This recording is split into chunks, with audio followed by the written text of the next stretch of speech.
আমাদের বাসা নতুন সদস্য, নতুন একটা অ্যাকুরিয়াম কিনলাম আজকে। আমার আগে একটা বড় অ্যাকুরিয়াম ছিল, অনেক 3.5 ফিট।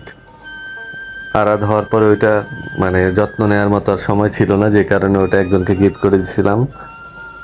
আবার এটা গতকালকে মার্কেটে গেলাম, ঈদে তেমন কিছু নেই নি, আমি ভাবলাম একটা ছোট একটা অ্যাকুরিয়াম কিনি, আমার শখ ছিল অনেক। এটা কিনলাম, 3,000 টাকা নিল।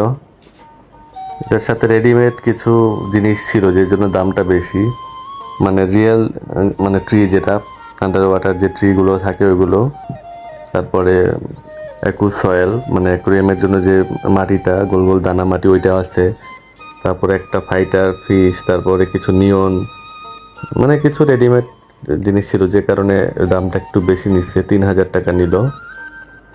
দামটা একটু বেশি নিল কারণ ঈদের জন্য যে নিল শুধু তা বলবো না, কারণ এরকম দাম ছিল মূলত যে বাইরে থেকে যে অ্যাকুরিয়ামগুলো আসতো, যেগুলোর আসলে যে মানে জয়েন্ট থাকতো না, রাউন্ড, মানে আঠা। এখন এগুলো তো একটা গ্লাসের সাথে একটা গ্লাসে যে কর্নারগুলো আটকানো থাকে আঠা দিয়ে, আর ওগুলো হচ্ছে রাউন্ড থাকতো একটা গ্লাস। ওইটার দাম যেমন এরকম বেশি ছিল, 4,000, 5,000, 10,000, 15,000 সাইজ অনুযায়ী।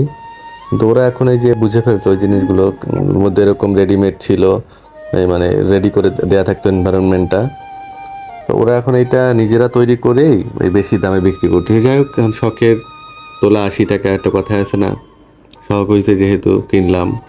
ভালোই লাগে আমার কাছে।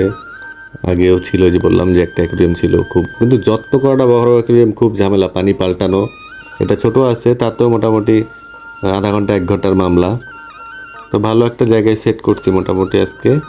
তো ডিটেলটা আবার দেখাবো ইনশাল্লাহ পরে, সাথে থাকুন।